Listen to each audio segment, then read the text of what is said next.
Baik, Assalamualaikum warahmatullahi wabarakatuh. Berjumpa kembali dengan saya di channel Sukma Lanang Sajati. Pada kesempatan kali ini saya akan menerangkan, membahas sekaligus memberitahukan kepada kawan-kawan semua mengenai salah satu ilmu yang saya dapat dari guru saya di Gresik ya.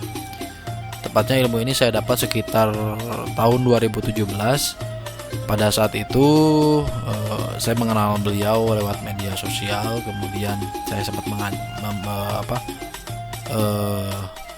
mengambil ijazah dari beliau beberapa ilmu, diantaranya adalah ilmu penunduk ini.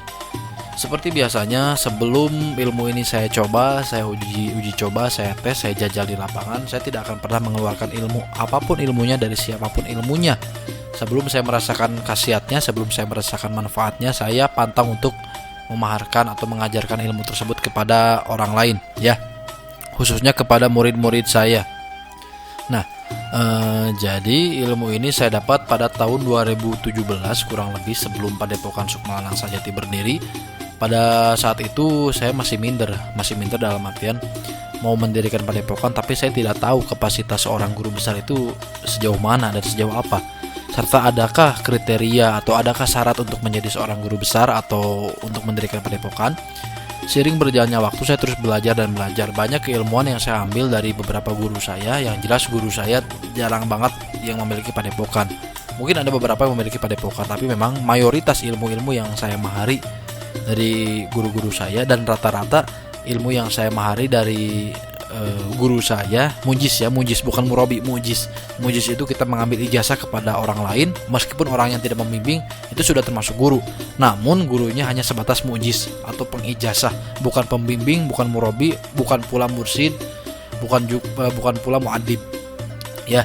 Nah, jadi guru-guru tersebut saya beri nama sebagai mujis karena mereka hanya sebatas memberikan amalan tanpa membimbing lebih lanjut. Bahkan mereka sendiri pun banyak yang tidak paham mengenai amalannya. Bahkan mereka sendiri pun banyak yang tidak mengetahui mengenai sir dan rahasia amalan yang mereka ijazahkan. Nah, ternyata seiring berjalannya waktu saya mengambil beberapa ijazah dari beberapa guru, dan kebanyakan guru-guru saya yang memiliki padepokan, mujis-mujis saya yang sudah memiliki padepokan, rata-rata ilmunya kurang terasa, kurang tajrib, kurang bermanfaat bagi saya pribadi ya. Bagi saya pribadi loh ini. Saya memahari banyak ilmu dari beberapa padepokan, namun ternyata memang ilmunya tidak saya rasakan manfaatnya, tidak tajrib, tidak berefek. Oleh karena itu saya lebih selektif dalam memilih mujis. Saya lebih selektif dalam memilih guru, dan alhamdulillah salah satu guru yang memang sudah saya pilih, sudah saya seleksi, dan saya kira guru ini lolos seleksi gitu, adalah salah satu guru saya di Gresik itu tadi. Nah, kemudian pada saat saya sudah mulai belajar ke beberapa padepokan, akhirnya saya tahu, oh gini tuh kapasitas padepokan itu. Lah, ini kok orang belum bisa apa-apa sudah berani mendirikan padepokan, bahkan padepokannya sudah puluhan tahun dan lain sebagainya. Dari situ saya mulai muncul rasa kepercayaan diri untuk mendirikan padepokan. Karena orang-orang yang sudah punya padepokan tidak sesakti yang kita kira, tidak sesakti yang kita pikir gitu. Oleh karena itu saya merasa percaya diri untuk mendirikan padepokan, karena saya yakin terhadap ilmu, terhadap pelajaran-pelajaran yang saya dapat dari guru-guru saya, khususnya dari mursyid saya, dari murabbi saya, dan dari muadib saya. Ya memang kalau pelajaran-pelajaran, kalau asma-asma dari mujis-mujis saya tidak terlalu berguna bagi saya pribadi. Karena kenapa? Karena bagi saya pribadi ilmu yang diberikan tanpa bimbingan yang jelas, tanpa arahan yang jelas, apalagi tanpa ikatan, tanpa komunikasi yang jelas dengan gurunya, maka ilmu tersebut sudah hilang sisi keilmuannya. Itu hanya sebatas seperti jual beli. Karena ilmu yang asli dalam kaidah, dalam adabiyah ilmu hikmah itu harus ada bimbingan antara murid dan guru, harus ada bertanya si murid kepada si guru, dan harus ada jawaban dari si guru kepada si murid. Kalau memang hanya memberi ilmu lepas begitu saja, itu namanya bukan belajar, itu hanya sebatas memberi keilmuan. Begitupun saya pribadi, saya saat memahari banyak keilmuan dari banyak padepokan, saya tidak menganggap mereka sebagai murabi, tidak pula menganggap mereka sebagai muadib ataupun mursyid. Saya hanya menganggap mereka sebagai mujis, atau secara garis besarnya saya hanya menganggap mereka sebagai penjual ilmu, karena tidak sedikit pun saya mendapatkan bimbingan dari mereka. Oke. Nah, itu sedikit mukadimahnya ya mengenai ilmu ini. Saya dapat dari mana dan bagaimana cara saya mendapatkannya. Nah, jadi ilmu ini pada saat itu saya sedang bekerja di suatu pabrik. Kalau kita sebut saja nama pabriknya ada di daerah Palasari, itu merupakan pabrik coklat. Kawan-kawan saya mungkin yang sudah kenal saya dari 2017 mungkin tahu, ada Irfan dari Karawang, ada Adi Junaidi dari Karawang juga. Mereka semua adalah orang-orang saya yang memang mengenal saya sejak saya masih bekerja di pabrik tersebut gitu ya. Nah, pada saat saya bekerja di pabrik tersebut, saya mendapatkan banyak tekanan, banyak, bisa dibilang banyak senior, banyak atasan yang kurang ajar, yang cukup tidak beradab lah kepada saya sebagai juniornya begitu. Dari situ saya sempat berkomunikasi dengan mujis tersebut, dengan guru saya di Gresik. Saya meminta arahan bagaimana nih supaya si atasan ini yang agak kurang ajar tadi bisa tunduk dan bisa ibaratnya tidak semena-mena kepada saya. Nah, pada saat tersebut guru saya menyarankan saya untuk mempelajari suatu ilmu yang memang ilmu tersebut harus ditebus dengan jumlah mahar nominal uang sekian gitu ya, tidak akan saya sebut maharnya. Nah, akhirnya saya mahari ilmu tersebut. Kemudian saya amalkan, memang saya merasakan efeknya. Itu atasan-atasan yang tadinya sedikit arogan kepada saya, perlahan-lahan mereka terlihat seperti ada rasa segan dan ada ketakutan. Bahkan untuk menyuruh saya pun mereka enggan untuk melihat wajah saya begitu loh. Itu saya rasakan setelah saya mengamalkan ilmu penunduk ini dalam jangka waktu, dalam hitungan waktu sekitar 5 hari kalau nggak salah ya, 5 hari. Pokoknya kurang dari seminggu udah kerasa gitu. Nah, akhirnya saya mengamalkan ilmu tersebut awalnya untuk diri saya pribadi. Namun seiring berjalannya waktu, ada teman saya yang sekarang tinggal dan mengkhodami di Mabes Padepokan. Ada teman saya yang bernama Yuda. Ternyata Yuda ini mulai masuk ke pabrik tempat saya bekerja gitu loh, dan dia mendapatkan masalah yang sama seperti saya. Saya bekerja dengan dia di satu pabrik yang sama, namun beda bagian. Dan ternyata masalah saya sama. Dan saya sudah bercerita banyak mengenai ilmu ini kepada dia. Saya bercerita bahwasanya ada banyak atasan saya yang arogan lalu tiba-tiba berubah drastis setelah saya mengamalkan ilmu ini. Awalnya dia tidak berminat, namun mungkin karena memang tekanan yang dia alami cukup kuat hingga mendorong dia untuk mengamalkan ilmu-ilmu hikmah. Akhirnya beliau meminta kepada saya, tolong dong gue minta amalannya. Saya minta amalannya katanya. Saya kan tidak bisa memberikan amalan karena saya tidak punya hak ijazah untuk mengijazahkan ilmu ini. Daripada nanti bermasalah di akhirat, mending saya berbicara dulu. Saya ngomong dulu kepada guru saya ini Gresik, bahwasanya ada teman saya yang ingin memaharkan ilmu tersebut juga gitu. Dan memang nominal maharnya itu cukup fantastis gitu. Maksudnya cukup fantastis ya, untuk kalangan pekerja pabrik agak mahal gitulah. Nah, pada saat itu saya sudah mulai bekerja sebagai praktisi supranatural ya. Meskipun saya posisinya bekerja di pabrik, tapi saya juga sudah menjalani profesi sebagai paranormal pada saat itu. Dan akhirnya Yuda ini hendak memahari ilmu penunduk ini, namun terkendala mahar. Akhirnya dia tidak jadi gitu loh, karena dia tidak sanggup maharnya. Akhirnya dia tidak jadi untuk memaharkan ilmu ini kepada guru saya. Dan akhirnya karena memang dorongan dari hati saya, rasa kasihan juga saya kepada dia, ditambah saya juga punya sedikit rezeki lebih, akhirnya saya berbicara kepada guru saya, guru bagaimana kalau saya mahari ilmu ini tingkat guru gitu loh. Jadi saya memahari ilmu ini dengan tingkat khusus, yang mana bila saya memahari ilmu ini dengan tingkat khusus, saya bisa mengijazahkan ilmu ini kepada orang lain. Dan akhirnya saya memahari ilmu ini tingkat khusus. Nah, setelah saya memahari ilmu ini tingkat khusus, kemudian saya bisa mengijazahkan kepada orang lain, dan salah satunya adalah Yuda ini. Saya ijazahkan ilmu ini kepada Yuda. Kemudian ada beberapa kawan yang lain. Kalau saya sebut di situ ada namanya siapa ya, lupa lagi. Pada si Regi, kalau nggak saya kasih kepada si Regi. Coba teman-teman yang satu SMA dengan saya, ada kok subscriber saya yang adik kelas saya, yang satu sekolah sama saya, pasti tahu saya siapa dan tahu si Regi itu siapa. Ada banyak teman-teman, diantaranya ada Yuda, ada Regi, ada Andi gitu yang bukan memahari, yang saya ijazahkan ilmu ini. Dan kawan-kawan yang memang satu kelas dengan saya, atau minimalnya tahu saya sekolah di mana, atau minimalnya kakak kelas atau adik kelas saya, pasti tahu siapa Regi, siapa Andi, dan siapa saya gitu. Dan memang orang-orang yang tadi saya sebut memang kawan dekat saya gitu ya. Nah, akhirnya saya ijazahkan kepada mereka ilmu penunduk ini. Dan setelah saya ijazahkan kepada mereka ilmu penunduk ini, hasilnya, efeknya, ketajribannya sama seperti yang saya rasakan. Tidak ada berkurang sedikit pun.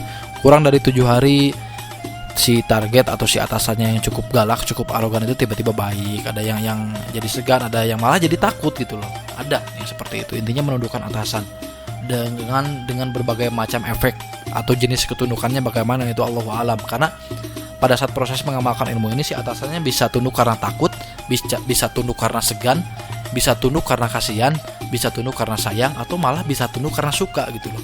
Dan ini banyak banyak, maksudnya tidak ilmu penduduk ini tidak bisa dikhususkan pada satu hal, pada satu titik jenis ketundukan. Misalkan ilmu penduduk ini hanya bisa menundukkan target, yang mana si target tersebut akan ketakutan kepada kita. Jadi jika saya ijazahkan ilmu ini kepada 10 orang, 10 orang tersebut akan ditakuti oleh atasannya. Enggak seperti itu gitu loh. Efeknya beda-beda. Ada yang jadi takut si atasannya, ada yang jadi segan, ada yang jadi sayang, ada yang jadi malah ada yang jadi suka gitu loh kepada pengamal ilmu ini gitu ya.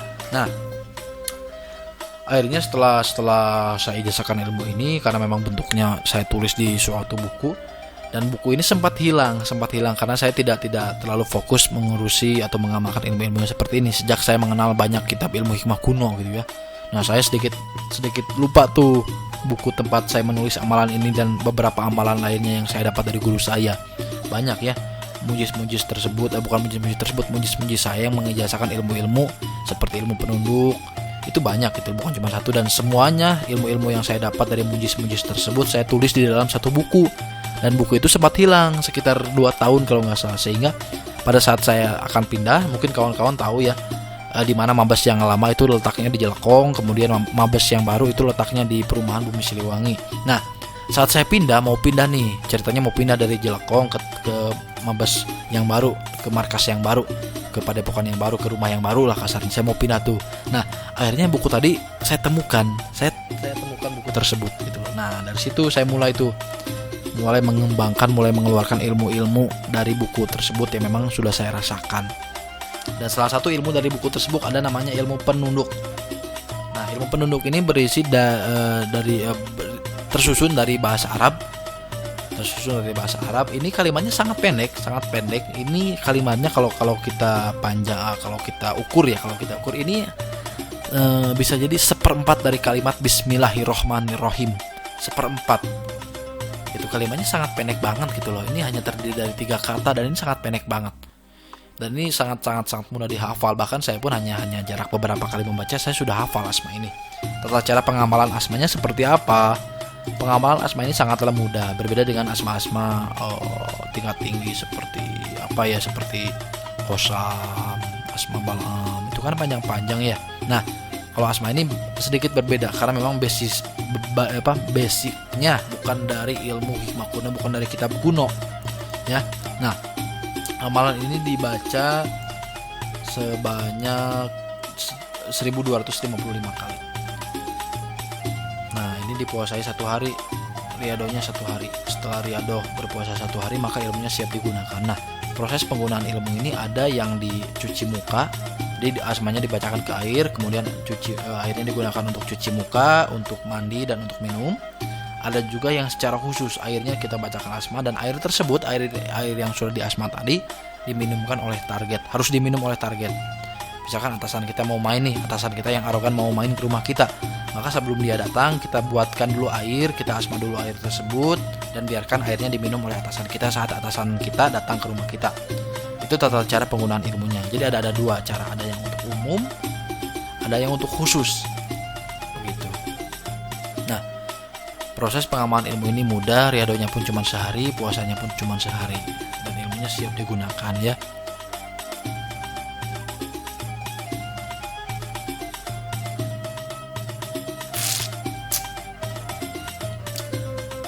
Lalu di mana kawan-kawan bisa memahami ilmu ini?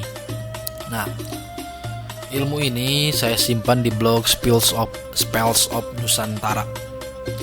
Jadi ilmu-ilmu yang saya dapat dari beberapa guru saya di seluruh Nusantara.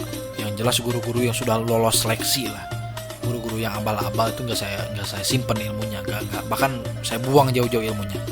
Karena memang ilmu-ilmu seperti ini tidak boleh sembarangan, harus benar-benar teliti. Dan ilmu-ilmu yang sudah saya teliti, sudah saya tes, uji coba, sudah saya seleksi, baru saya simpan, baru saya amalkan, baru saya ajarkan. Kalau ilmu-ilmu yang abal-abal, caranya nggak jelas, nggak pernah saya simpan, nggak pernah saya ajarkan. Nah, baik, ilmu ini saya simpan di blog Spells of Nusantara ya.